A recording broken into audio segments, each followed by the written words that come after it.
Hanji, very warm good morning to all of you. Once again, welcome back for your next class. In the last video, we have started with a new chapter that is haloalkanes and haloarenes. The first topic which we have started over there that was method of preparation of haloalkanes. बहुत सारे method है हमारे पास preparation के, but in the last video we have discussed regarding the preparation from alcohols. In the last video we have discussed regarding preparation from alcohols. Today we will deal with the next method of preparation that is from alkanes by free radical halogenation. देखिए free radical halogenation का मतलब क्या है, यहाँ पे आपके पास क्या बनेंगे, हेलोजन के फ्री रेडिकल्स बनेंगे, जो एल्कीन है आपके पास उसके फ्री रेडिकल्स बनेंगे and the free radicals will combine with each other. During this reaction the mixture of product is formed. हमारे पास mixture of product बनते हैं, mixture of haloalkanes बनते हैं.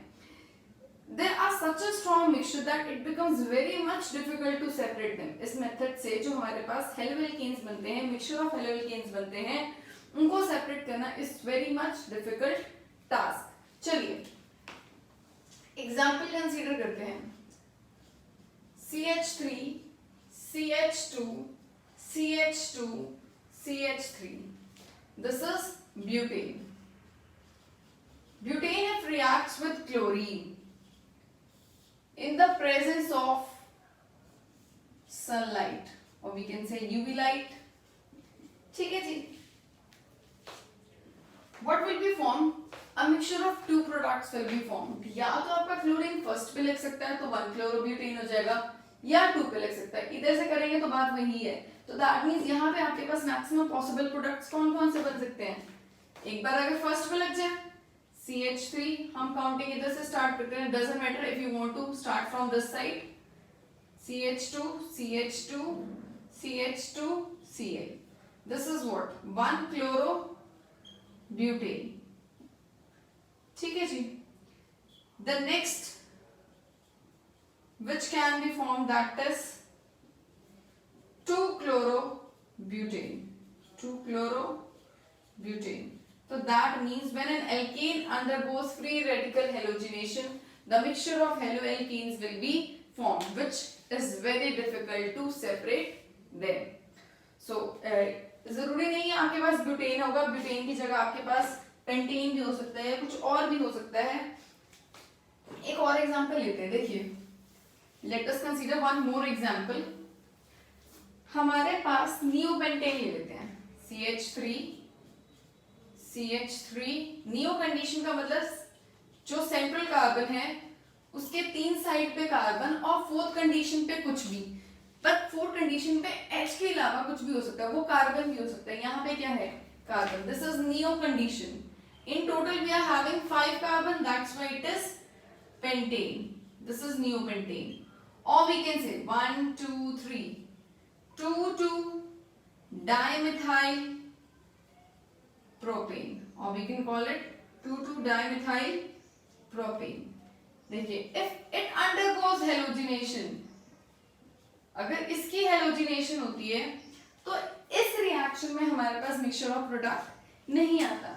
रीजन, अगर यहाँ से HCl बाहर निकले तब भी वही प्रोडक्ट यहाँ पे लगे तो दैट मींस सेंट्रल कार्बन के अराउंड जौन से भी कार्बन है कहीं पे भी Cl लगता है, you will get the same product to Cl. तो that means this is neopentyl chloride. Position लिखने की जरूरत नहीं है क्योंकि it is there on the first carbon only. Neopentyl chloride, or we can say 1, 2, 3, 1-chloro, 2,2-dimethyl propane.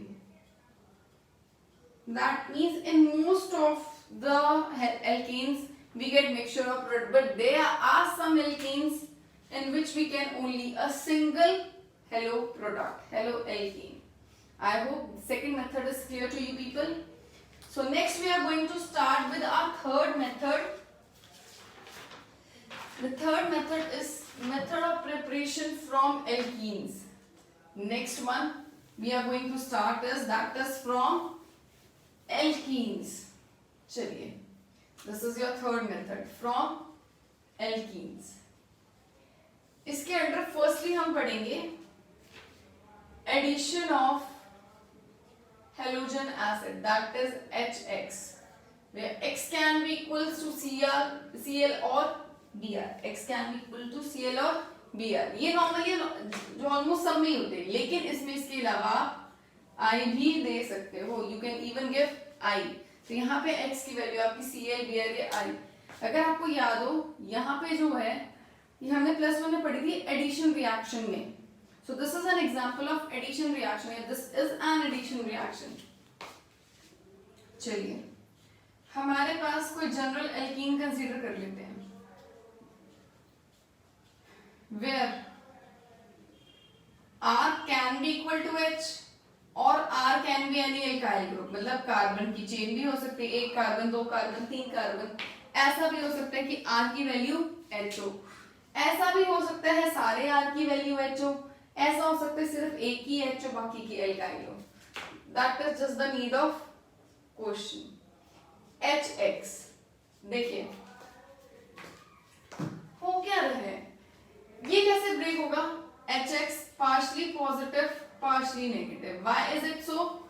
देखिए HX we know that halogen is more electronegative than hydrogen. Halogen जो है वो हाइड्रोजन से ज्यादा इलेक्ट्रोनेगेटिव है. तो दैट मीन्स ये bond कौन ले जाएगा? X. तो यहाँ पे क्या चार्ज आ जाएगा? Partially negative. और यहाँ पे क्या चार्ज आ जाएगा? Partially positive. ठीक है, हम फिलहाल मान लेते हैं दोनों कार्बन इक्वली इलेक्ट्रोनेगेटिव है. फिलहाल के एक कार्बन बॉन्ड के साथ जाएगा, एक कार्बन बिना बॉन्ड के साथ. जिस कार्बन के साथ बॉन्ड है, बॉन्ड के जाने का मतलब है ये पेयर ऑफ इलेक्ट्रॉन अपने साथ ले गया. जौन सा कार्बन पेयर ऑफ इलेक्ट्रॉन अपने साथ ले जाता है, it would acquire negative charge और दूसरे वाले कार्बन पे क्या आ जाएगा? Positive charge. जो कार्बन इस बॉन्ड को अपने साथ ले गया, पाई बॉन्ड को ब्रेक करके अपने साथ ले गया, it would become partially negative, the other would become partially positive. अब देखिए ये पॉजिटिव वाली स्पीशीज अटैक करेगी नेगेटिव वाली पे, दैट मीन्स यहाँ पे, और ये नेगेटिव वाली स्पीशीज अटैक करेगी पॉजिटिव वाले पे. ठीक है, तो दैट मीन्स ये क्या बन गया? Haloalkane. और you can even call it alkyl halide. I hope the first reaction from method 3 is clear to you people. चलिए इसके अंदर पढ़ते हैं कुछ कंडीशंस एग्जाम्पल के साथ. देखिए +1 में आपने 2 रूल्स पढ़े थे, Markovnikov rule and anti Markovnikov rule. Markovnikov rule और एंटी मार्कनिकॉफ रूल में क्या डिफरेंस था? Anti-Markovnikov rule is also known as peroxide effect और Karsh effect. Anti-Markovnikov rule को हम peroxide effect के नाम से भी जानते हैं और Karsh effect के नाम से भी जानते हैं. That means the reaction which would be taking place with यही कह लीजिए following the Anti-Markovnikov rule, that reaction will take place in the presence of peroxide. जो reaction जिसमें addition हो रही है with the rule of anti मार्कनी, ठीक है जी, वहां क्या होगा? वो पेरोक्साइड की प्रेजेंस में होगी. जो मार्कनिकॉफ रूल को फॉलो करते हुए होगी वहां पे रिएक्शन होगी in the absence of peroxide. Anti Markovnikov rule क्या था? Anti Markovnikov rule says that the negative part, मतलब जो हेलोजन है, जो नेगेटिव पार्ट है, जिस चीज को हम ऐड कर रहे हैं, हम क्या ऐड कर रहे हैं? HX. उसमें जो नेगेटिव पार्ट है, नेगेटिव पार्ट उस कार्बन पे अटैक करता है, उन डबल बॉन्डेड कार्बन में से उस कार्बन पे अटैक करता है which would be having greater number of hydrogen, जिसके पास नंबर ऑफ हाइड्रोजन ज्यादा होंगे. और मार्कनिकॉफ कहता है कि जो हेलोजन है, कह लीजिए जो नेगेटिव पार्ट है, वो उस कार्बन पे अटैक करता है which has less number of hydrogen. Anti मार्कनी के अकॉर्डिंग दो कार्बन जिनके बीच में डबल बॉन्ड है, नेगेटिव पार्ट उस पर अटैक करता है उस कार्बन पे जिसपे क्या होता है? नंबर ऑफ हाइड्रोजन ज्यादा होते हैं. मार्कनी के अकॉर्डिंग हेलोजन या नेगेटिव पार्ट उस पर अटैक करता है जिसपे नंबर ऑफ हाइड्रोजन कम है. देखिए जनरल एक एल्कीन कंसीडर कर लेते हैं। हमने यहाँ पे R, 3 जगह R की वैल्यू H डाल ली है। हम क्या कर रहे हैं, ये भी छोड़िए, we are giving it HX, let it be instead of HX HBr consider कर लेते हैं। One reaction is taking in presence of peroxide and second one is taking place in absence of peroxide. देखिए, the reaction which is taking place in presence of peroxide, that is anti-Markovnikov. The reaction which is taking place in absence of peroxide, that is Markovnikov rule. जो presence of peroxide में है वो anti Markovnikov rule follow कर रही है, जो absence of peroxide में हो रही है that is following Markovnikov rule. देखिए, एंटी मार्कोनिकॉफ रूल क्या कहता है, anti Markovnikov rule says that कि जो नेगेटिव पार्ट है it goes on that double bonded carbon atom which is having greater number of hydrogen. इन दोनों में से हमारे पास ग्रेटर नंबर ऑफ हाइड्रोजन किस कार्बन पे है, फर्स्ट पे। तो दैट मीन्स जो आपका Br है, ये बॉन्ड ब्रेकेज के बाद जो Br है वो फर्स्ट पे जाएगा और ये जो H है वो सेकंड पे जाएगा, जिसको हम डायरेक्टली लिख सकते हैं CH2। तो that means you will get 1 degree halo alkane, 1 degree alkyl halide बोल दीजिए।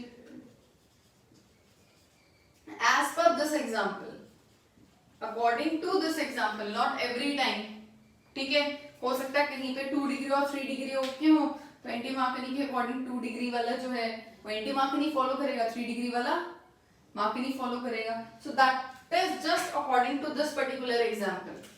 देखिए नेक्स्ट, मार्कोनिकॉफ रूल के according the negative part goes to that carbon which is having lesser number of hydrogen, that is on the second carbon. So first carbon will get hydrogen, it would become CH3.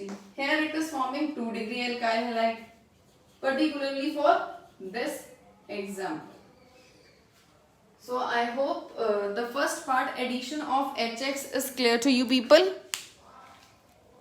Next, we are going to deal with the second reaction from alkenes, that is addition of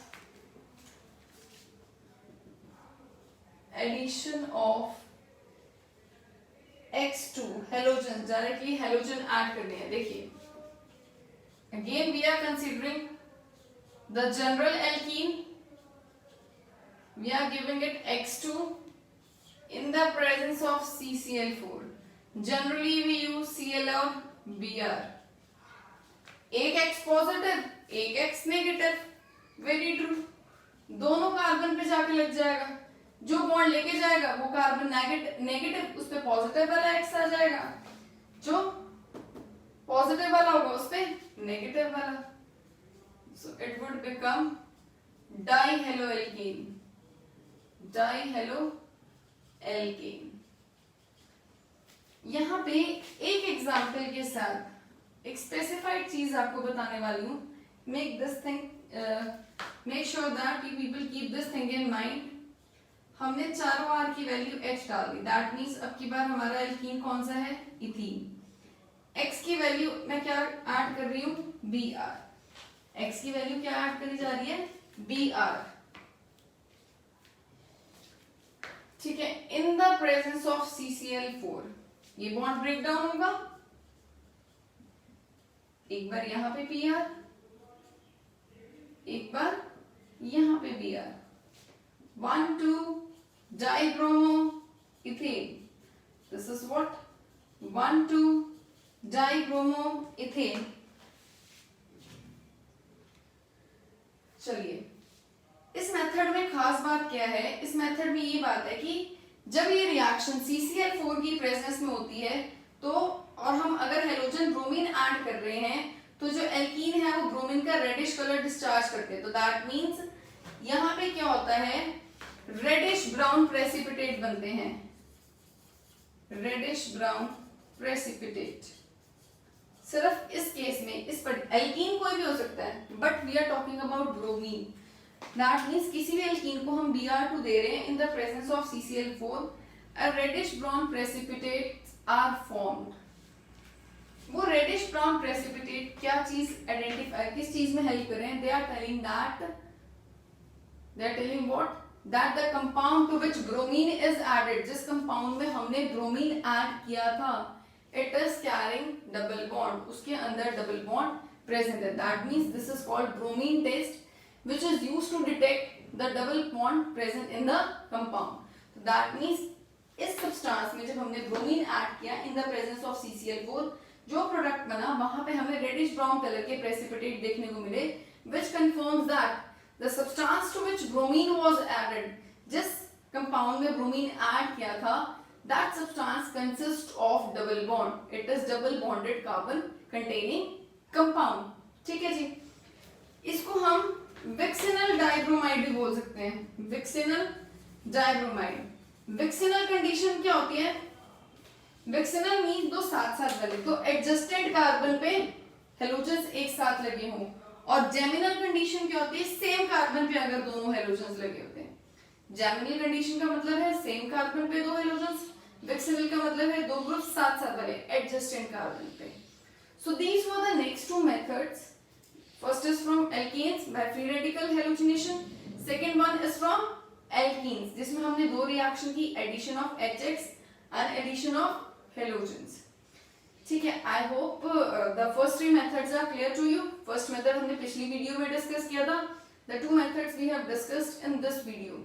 the further methods जो हमारे पास और दो method pending है, that we would discuss in the next video. I hope the topic is clear to you. Keep studying. Till then, thank you so much.